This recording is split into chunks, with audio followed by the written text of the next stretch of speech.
This video covers the auditing of an organization's manufacturing process. In this video, we specifically focus on the organization's deployment of error-proofing down to the shop floor.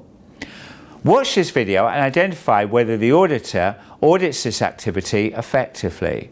I'm following up on some audit trails about missing inserts. I see from your control plan here that you have an error-proofing device on this machine. Can you show it to me? Yeah, maybe just let me explain the product. So this is the product we produce, and we place inserts into the product using this error-proof jig here.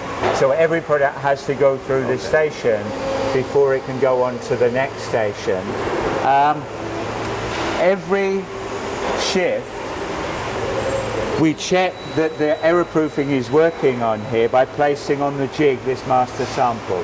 This has inserts missing, and we put it in the machine, and what it should do, it locks the machine out.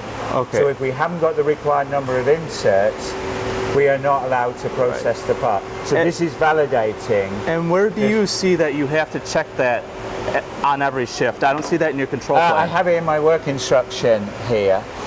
So in my work instruction, it takes me through how I use the master sample and how I do the verification. What I'm looking for is that fail light comes on with that master sample. So let me ask you this, if error proofing is in place, how is non-conforming product being shipped to your customer?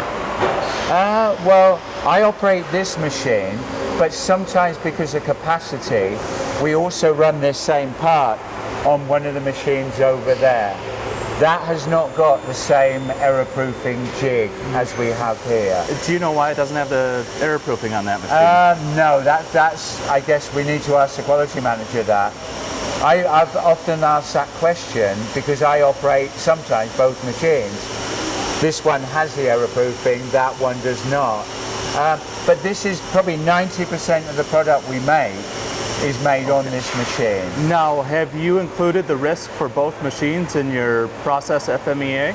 I've never heard of process FMEA, if I'm being totally honest.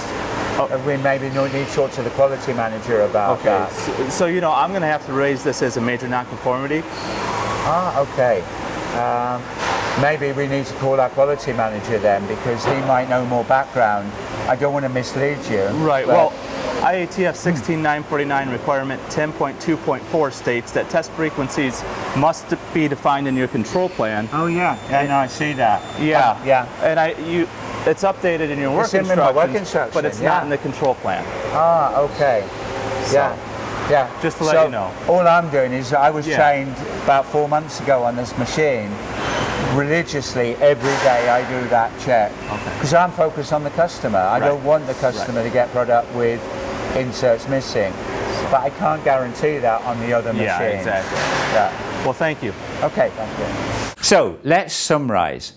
The good thing is the auditor is down on the shop floor to audit the organization's effective implementation of error proofing. In this example, there are many follow-up audit trails to follow. For example, is the customer aware through the part approval that the part is to be produced on two machines that are fundamentally different? Are management aware the lack of an error-proofing device has specifically caused a customer complaint? Are the risks effectively considered in the process FMEA? What were the containment controls related to the customer complaint, the root cause analysis, and the corrective action? These could be some of the key audit trails that should have been followed up within this audit. Now let's summarize the key learning points. Auditors should always verify not only that error proofing is in place on the shop floor, but checks are done as specified in the control plan that all the error proofing devices are working using any relevant challenge part as needed.